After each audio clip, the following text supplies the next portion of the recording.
So thank you, Herman, for that lovely introduction. And the first thing I have to do is to acknowledge my colleagues who did me the enormous honor of awarding me the John Goldman Prize this year for the first virtual CML meeting. This has been a very strange time for many of us. We've had the COVID pandemic, and we've had the already overdue increased interest in equality and diversity, which is affecting everybody across the world. And it's always difficult to know what to say in a presentation that's a prize. I chose to talk about my life with chronic myeloid leukemia, but I'd like to try and intersperse it with some experiences of my own, not least of which relate to some degree of discrimination, that I hope might alert both older and younger colleagues to potential pitfalls. So whenever you listen to the story of somebody who's been very successful, it's almost inevitable that they had a difficult and sometimes tragic childhood. Well, I can't claim that at all. I grew up at the seaside, as you can see. In fact, I lived about there, where the pointer is. I had the most wonderful parents. But in a way, I'm a product of discrimination because I am the youngest of 5 girls, and the joke in our family is that my parents kept going until they could have a son to inherit the family business, because as you'll see, there isn't much room on that title for "and daughters." But growing up in a family of girls, I think was powerful because I was not aware of the discrimination that happened in a lot of families between boys and girls in the 50s and 60s. I didn't really grow up with the feeling that there was anything I couldn't do. But I did grow up in a part of the world that is not the cultural and economic hub. The lighthouse you saw on the previous slide is at the very end here, and this is where the River Mersey meets the Irish Sea. And the big urban group of buildings is actually Liverpool, with Birkenhead on the other side. And many of you may not be familiar with the geography of Northern England, but this is on the tip of the Wirral Peninsula, up here opposite Liverpool. And if you don't know where the Wirral Peninsula is, it's right up here, very firmly in the northwest of England. And the problem with growing up in the northwest of England is that you are, if not geographically, according to American and Australian colleagues, a long way from London, you are culturally and socioeconomically miles away. And you're certainly intellectually miles away from the academic hubs of Oxford and Cambridge. And I think there is already a discrimination which gives people a lack of confidence and encouraged me actually to feel more comfortable going to a red brick university in Birmingham. Not that I regret that in any way. Thereafter, you could say that CML and I were ever destined to be. I applied to go to Birmingham the year that Janet Rowley described the reciprocal translocation. The year I started at Birmingham Medical School, John published his first paper on the ability to collect and separate leukemic stem cells by apheresis. Dean Buckner published the first evidence that you could treat somebody with blast crisis by giving them an autologous transplant using bone marrow-derived cells, followed a few years later by John showing you could do the same thing with peripheral blood stem cells. The year I graduated, 1979, there were 2 incredibly important papers in the history of CML. The first by my lifelong friend Isabel Cunningham and Barney Clarkson, who showed that it was possible to restore Philadelphia negative hemopoiesis in a proportion of patients if you treated them with intensive chemotherapy. And this Philadelphia negativity could last in some of them for many months. And of course was the start of autologous transplant. The same year, Alex Pfeffer and the group from Seattle published the cure of CML using syngeneic transplant. And the year that I decided to go into hematology was the year that this group of people, many of them well known to this meeting, Annelies de Klein, John Groffen, Klaus Bartram, and Nora Hesterkamp, showed that there was an oncogene translocated to the Philadelphia chromosome. I started my hematology career in a rather unprepossessing hospital called Selly Oak in Birmingham. And here I was again subject to a rather bizarre consequence of discrimination. The following year, I got married. That wasn't discrimination, by the way. I got married, that's me on my honeymoon. And I rotated to the main teaching hospital. And there was a hematologist at that teaching hospital who, prior to my arrival, had decided that there was no place for women in medicine and certainly no place for them in hematology. He had 2 female trainees and he vowed that he would not give them any educational experience, but that he would give it to the first trainee that crossed the threshold in the next rotation. And unfortunately for him, that was me. So I went down to this one-day meeting of the BSH in London.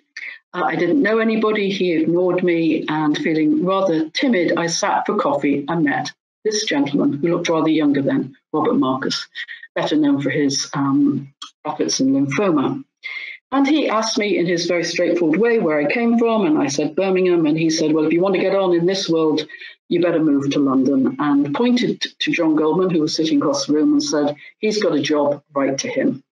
And that is indeed what I did. And John invited me for interview on a Sunday.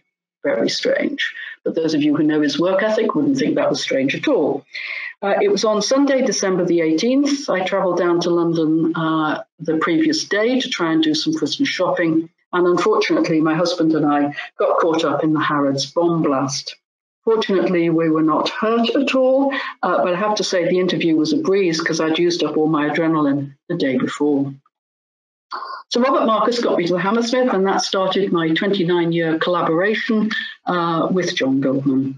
And very early on, I met 2 women who were going to be very important in my life, Junior Mello, who was then a CLL person with Danny Kotowski, and Letizia Ferroni, who was doing her PhD in immunoglobulin gene rearrangements with Lucio Rosato. I, of course, went down as a transplant coordinator. And my world was transplant and John's world was transplant at that time.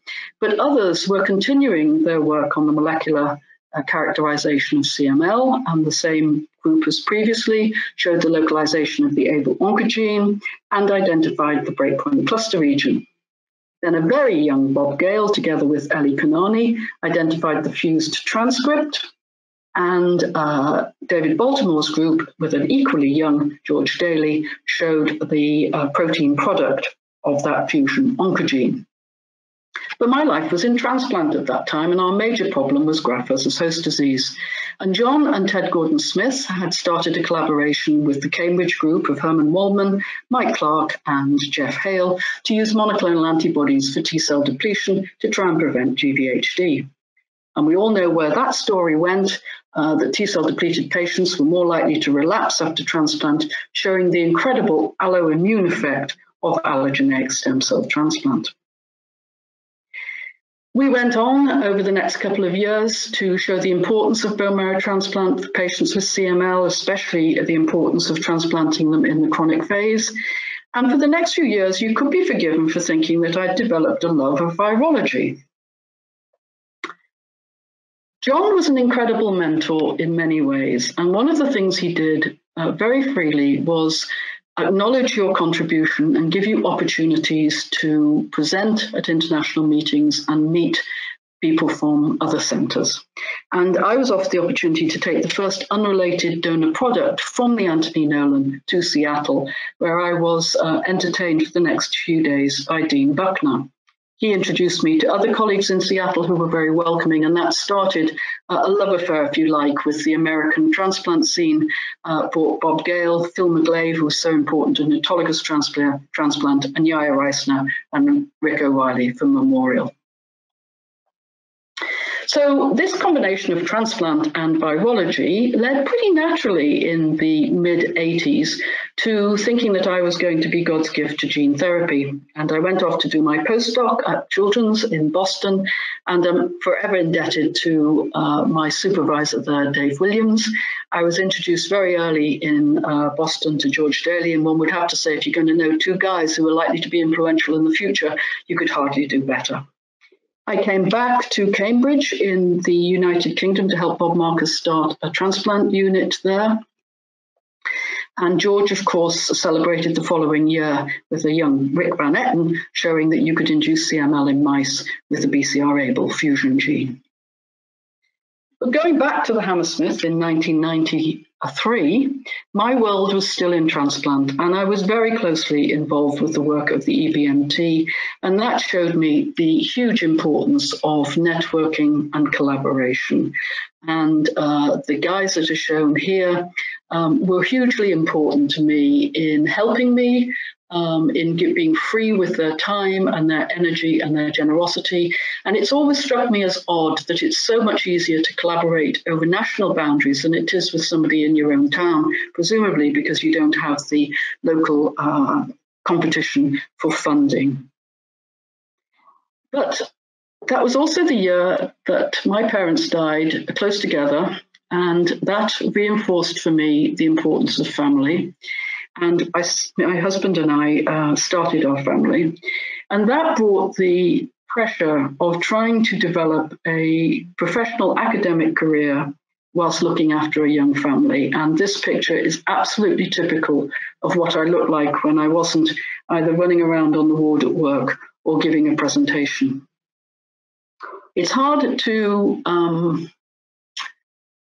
overemphasize how difficult this is for many women and also for men who have caring responsibilities to combine keeping up your external visibility with your academic career.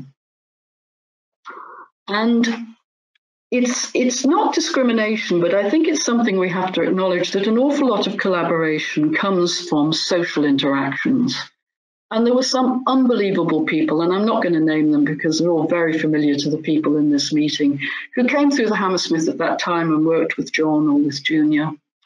And although I knew them and liked them very much professionally, I was always running. I was always late for work. I was always late to get home.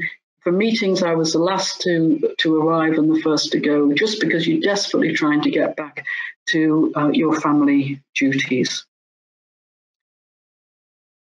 But my life pressed on. Charlie Craddock and I identified that cyclophosphamide would induce circulating stem cells in the peripheral blood.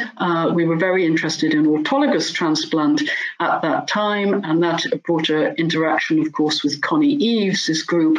But I'm glad to say that the years of trying to graft people with the product of LTCIC cultures is long gone. I was fortunate enough to work with Alois Grapel and Ronald Brandt to produce the EBMT or GRAPFL score, and with Hans Kolb, who was able to identify that giving donor lymphocytes restored remission in patients who'd relapsed after T-cell depleted transplants. But if you have a treatment with a consequence and you have a treatment for the consequence, you need to be able to identify the consequence.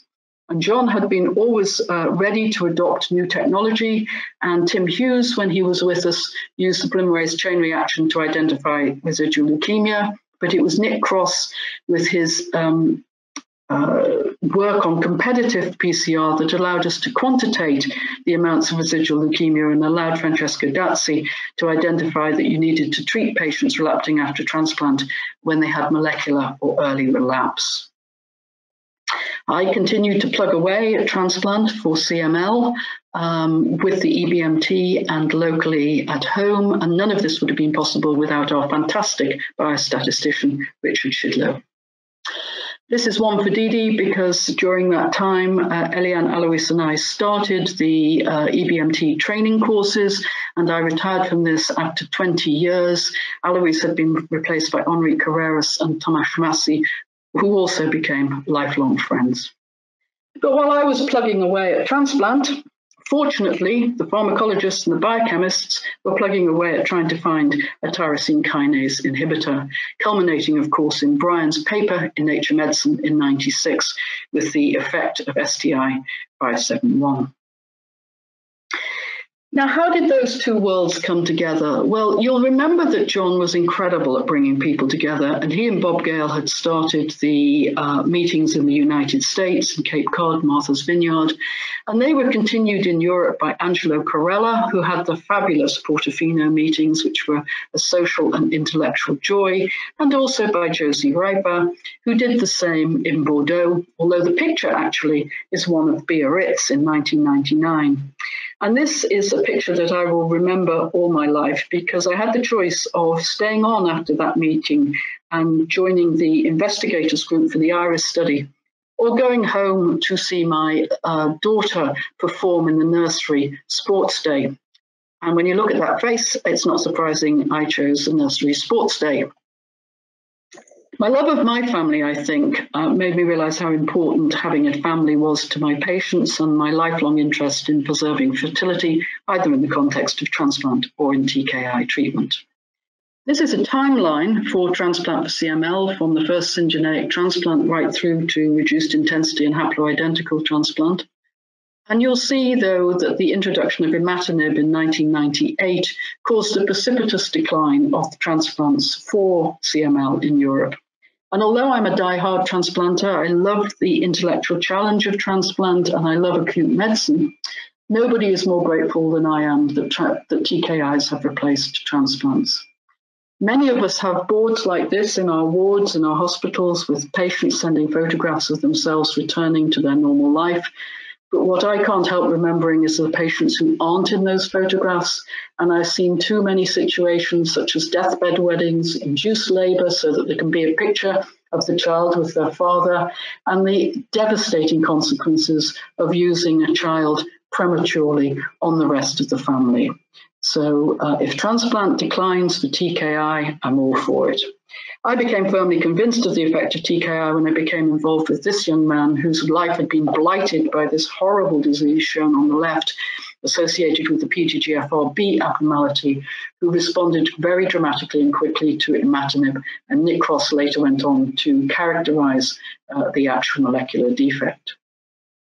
So at the Hammersmith, we participated in all the clinical trials. John actually retired in 2003, just as these were all getting underway. Junior worked very hard on mechanisms of resistance and the downstream molecules of BCR-ABL, while the clinical team worked on validating the ELN guidelines, showing the importance of meeting early milestones, the importance of being compliant with treatment, the ability to parent children, and more recently the role of next-generation sequencing and of somatic mutations other than BCR-ABL in predicting prognosis. We're grateful to Francois Mahon, of course, and Tim Hughes for showing that a proportion of patients can actually discontinue their TKI seemingly indefinitely, and to the Scandinavian group for showing the return to normal life expectancy for the majority of patients using a TKI. It brought us to what I call the CML TKI cycle. We started with imatinib, got very excited about second and third generation drugs, even more so when we realized that some patients may be able to stop treatment, brought them up front, realized the consequences with the side effects, and returned to our love affair with imatinib. Our own group in the UK originally started by John, but then ably led by Richard Clark, then Mary Copeland, and now Dragana Milokovic, also showed the ability to discontinue treatment, perhaps a little enhanced by reducing the dose for a while beforehand. Remains to be proven. The thing that CML has brought over these years is the unbelievable collaboration between our colleagues. The EICML was a group I had a little bit of difficulty breaking into, because that was originally the chemotherapy group and I was perceived as a transplanter, but I'm now integrated with a wonderful group of people. I can't thank Rudy Hellman enough for starting the European Leukemia Net, and to Rudy, Michele Baccarani, Francois Guillot, and Bengt Simonsen for the incredible CML Working Party and the consensus group that has produced such powerful guidelines. Tim Hughes and Nicola Evans and the ICMLF have spread excellence across the world, devoted to their preceptorships, which allowed me to spend time in the company of Hemant Malhotra, who could certainly teach me more about CML than I could teach him. And most recently, the latest group is a group of people who are dedicated to preserving the ability to parent on a TKI. I can't do this talk without acknowledging patient power. I don't know that we would have got to where we've got to in CML without the patient support. We all think that Pat Garcia Gonzalez has just been amazing with the Max Foundation getting drugs all over the world. Jan Giesler and Giora Shah for the power of the CML advocate group. Patient groups that have fundraisers raised for us, such as Sandy Scott's Fireflies Tour, that raises money in California and in Europe by these cyclists going up the Alps each summer. And we have our very own patient advocate in the UK who's been so powerful, Sandy Crane. I'm going to change tack for the last couple of minutes because I think as a senior woman in medicine and in hematology, not particularly in CML, I would like to be able to change opportunities for women. I became involved in an exercise for Imperial College a few years ago, which shows the famous scissor diagram. And what you see here is that although women in blue are very well represented early on at undergraduate, PhD and postdoc level, they very rarely achieve the senior positions, the tenured faculty positions, which are almost predominantly taken by men. What can you do about this? Why is the path to success to a clinical academic career seemingly so much harder for anybody with domestic responsibilities, and perhaps in some countries, anybody who isn't Caucasian? So I did a survey of 100 senior people in hematology and transplantation who had really got to the top of their professions. And this table shows you the differences between men and women. In red are the things that weren't very different, like the demographics or the career development. But in blue are the things that were so different. So women were less likely to be married, tended to have smaller families, had more domestic responsibilities, children or caring for older family members, and commented on the lack of role models, lack of mentors, and the discrimination they had experienced. And I'm only going to show you one slide from this survey. And you may think I'm obsessed with family, but I know that there are a lot of people who choose not to have a family, who can't have a family, but this is just an example, I think, of domestic responsibilities. So I asked if your child was ill at school, who got called? And for women, it was predominantly for them, but for the men, less than 5% were the first port of call for a sick child. What I discovered from this survey was that if you were a woman living in any of these countries that have these as their national airlines, the best thing you can do is to get on one of those planes and get out of there. But there was a limitation in surveying women at the top, because how did they get to the top? I mean, they were all of the same sort of age as me. They'd had fairly long careers. And my fear was actually some of them had got to the top by behaving like one of the guys. So then I went on to ask British hematologists who had chosen a career in hematology about why they didn't go on to clinical academia, because that's our big gap and that's what we need to change the outcome for all the diseases. And again, I chose a comment about children. And if you look at people who elected not to have children, it's much more common for women to choose to not to have children because they think it will impact on their career. When I joined the Hammersmith a long time ago, one of the first international meetings I went to was the ISCH in Jerusalem, and John had to go early, and he asked my husband and I if we would escort his youngest son, Jasper. And he told me at that time that he tried to take each of his children at least once to an international meeting so that he could spend a little bit more time with them. And when I had my own children and was struggling with whether I should go to a meeting or not, he said to me, just take them with you. And now I look back at our holiday photographs and I can see that, of course, I didn't take my kids to every meeting, but every year we tried to combine an opportunity to go to an amazing place through a medical meeting with giving them a holiday. And I'm just going to point out a couple of highlights for people who might be listening. This is John at a bazaar in Istanbul introducing my children to caviar, for which I have never forgiven him. This is Dietke Niederwiese and his wife and me and Pippa at the gala dinner in Istanbul. This one at the bottom is specially for Karolina Pawlowski, because that's Santiago Pawlowski giving me and my kids a carriage ride. We taught the kids to ski in the Keystone with the BMT meetings. I had the opportunity to take them to Hawaii through CIBMTR and my great friend Mary Horowitz. ESH, EBMT education course gave me a lifelong friend in Tomasz Massey. This one here is a one for Didi, because this is a family checking out the venues for the education course at the Cheneys. And the final one is that the pride of the mother in actually getting the kids through to graduation and them still wanting to give you a hug.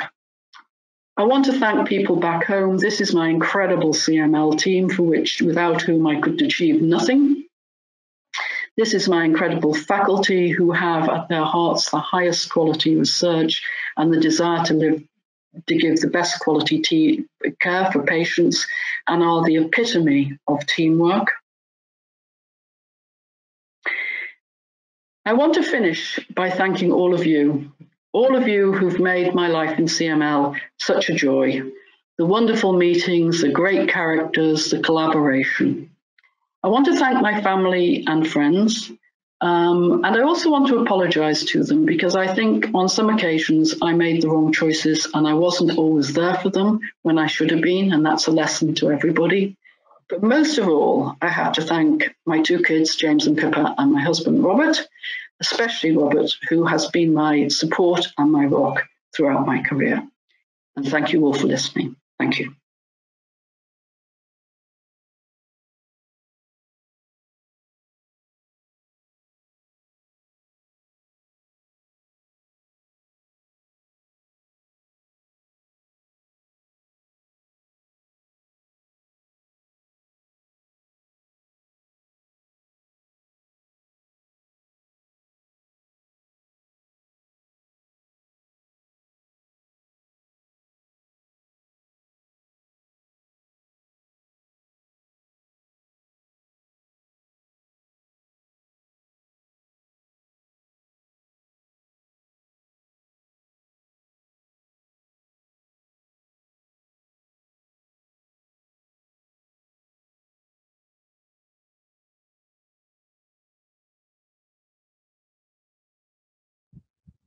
Thank you very much, Jane. I think that was an incredible talk of a journey of a young hematologist going up, reaching the peak.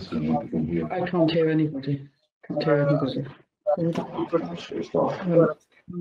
think it's because they took us on. Incredible journey.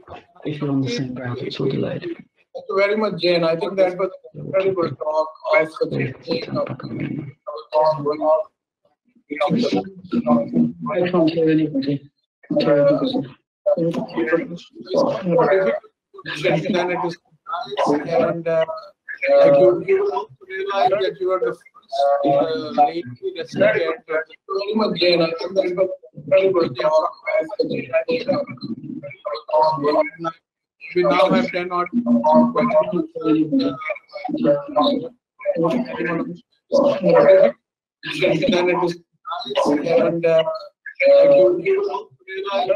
Hemant, you need to mute one of your sites because we're hearing it twice.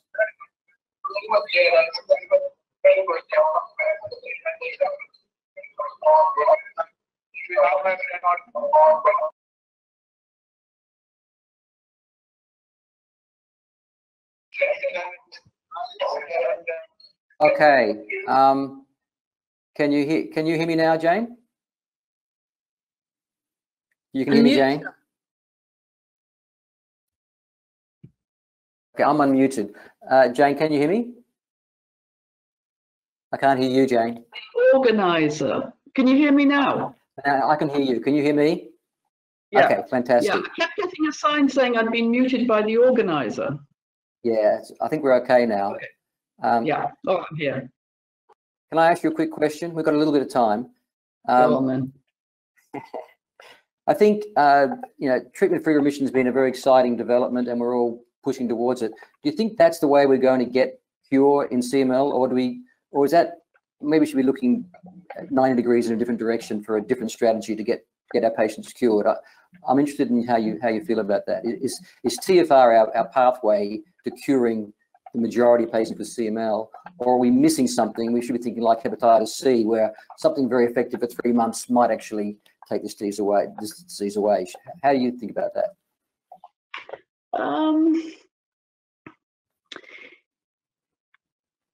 So it's quite a difficult question, Tim, and I don't know if there's something you have something in mind when you ask it, but I think there'll be a limit to what we can achieve, I suspect, with the current and future drugs available in the next 5 years, say. I mean, I think we've probably achieved 90% of what we're going to achieve with the current strategy. So if we want to get more people to be able to be off drugs long term, then the obvious thing that comes to mind is some sort of immunotherapy, however you want to deliver that. And then I think the question for many patients will be the balance between the safety of something else versus the inconvenience of continuing to take a drug. Because the Destiny study probably showed that people who are destined to be able to stop, or destined, or at least have identified themselves as being relatively easily controlled, can be controlled on a very small dose of the drug, so it probably won't interfere too much with their lifestyle. Right. So I guess, I mean, I can't see patients willingly people who are doing well, willingly adding something that is quite toxic to their current drug regimen. So we've got to come up with something that's relatively non-toxic. And did you have something in mind when you asked the question? No, that's why I asked it. Yeah, okay. But I mean, I guess we can bash away at trying to get more people into a deep molecular remission, but we've probably done most of it by now. Indeed. But if you have to do, if I can ask you a question, yeah. Jane. If you have to just to do it on something, in which pathways you believe that we will be able to achieve, let's say, the cure of CML? Well, I think you're sort of asking the same question. So even after transplant, we knew that some patients harbored residual leukemic stem cells. We've had several relapses now, 25 years post-transplant. Something's sitting there, even in the allogeneic situation. So, okay, so we'd like to turn off the leukemic stem cell. That's a challenge in CML, isn't it? Because, you know, we listen to those great talks. John Dick's talk was fantastic. But AML is a different animal. You know, you have a lot of these nasty cells around all the time. Once you've got somebody into a decent remission in CML, it's very hard to find these cells. So it's very hard to identify which pathway you would target. So, I mean, I wish I had the answer. Which is your favorite pathway? But I do not have a favorite pathway. I think that probably monoclonal antibodies trying to find some differences may be useful, maybe additional drugs. We do not know. But we are, I would say, the idea of the stem cells, the leukemic stem cells. So we have the leukemic stem cells which are, I would say, disappearing with time. We know from data both at the RNA expression as well as DNA expression. It's shown by David Rose and others. So I think that this is, and there are leukemic stem cells or persistent leukemic stem cells which are able to re-expand. We know in 50% of the cases. So I think that we need more information just to have what you believe is important. So a cure without additional toxicity for patients who can really, most of the cases, do quite well, continuing TKI therapy for the rest of your life. For the moment, we are just at the beginning of this new era of CML therapy, which is we hope that sooner or later will lead to the real cure of the disease. Of course. Yeah, I guess, Beppe, in trying to answer your question, though, I wasn't thinking of the, let's put big numbers on it. The 25% of patients who, of the total, who represent the group that stopped and then had to restart. I'm thinking about the other 50%, the 50% that never got to the point of stopping. Yes, but probably they are the same, I would say, are the same, I would say the other side of the same coin. I would say there is we can consider the fact that you are relapsing after discontinuation is a sort of extreme resistance to the therapy that we are applying. Okay, because we are living probably with some residual progenitors which are, as we know, dying little by little with time. It takes some time, but they will die sooner or later. But there are still some residual progenitors which are more resistant. It depends on the number. I've been really impressed by the data presented, I think yesterday or the day before yesterday, by Susan Bramford concerning NGS. This is very similar to what I was personally supposing, and that this is can be really a demonstration that let's say BCR-ABL is only the first step. We do not know even if the first step of the leukemic process in CML, but there are additional effects which can confer resistance. So some of this resistance is not probably so important. It can be defeated by shutting off the BCR-ABL tyrosine kinase activity. Other types of resistance are able to allow a re-expansion of some leukemic clones. So this is personally my idea in which I would like to work, although from the technical point of view, it's quite difficult to Yeah, but I mean, we obviously did something very similar to Sue in terms of identifying mutations in other genes, and it was very clear to us that that was associated with a poorer response to imatinib, not so obvious with the second generation, and it would be nice to see whether that was confirmed by anybody else. But it's a bit like the SoCal scores. First of all, it's not absolute. So there were people with mutations who did really well, and there were people with mutations who didn't do so well. And if you want to tackle RUNX or ASXL1 or Icarus, you've got to subject that patient to considerably more toxicity. Now, if they seriously pick out the people who are going to go to blast crisis, that's absolutely fine. Maybe that 5 or 10% who are destined to do really badly, we could become much more aggressive early on. Whether they would ever become the person who could stop in the end is a different question, isn't it? Yes, probably yes. We are just exploring all these possibilities without having so many data, just observation at the moment. But the observation, the clinical observation that we are doing, as also John told us many years ago, it's extremely important just to drive the research, our research on CML on specific pathways, to look at specific points, which can be very important. Sure. I mean, it's interesting that you think how long it is, 41 years since that paper from Barney Clarkson, where they gave people AML type therapy and got them into Philadelphia negativity. I mean, I don't think that would get past any ethics committee now, but for patients with high SoCal score, it may not be such a terrible thing to do, to give them a couple of courses of venetoclax and then leave them on their TKI. Yeah, why not? We have to try, but it's very difficult, as you say, just to get to have the permission to do these experiments, so these clinical trials. Hemant, are you able to talk, or are you still got technical problems? No, okay. I think we need to. I think we need to wrap up, and I don't think Hemant can do it because he's got some problems. But Jane, that was a fantastic presentation, truly fantastic, and John would have been blown away by it. So thank you very much, and we'll at this stage I think we'll move on. And thank you, Hemant, for a wonderful introduction as well.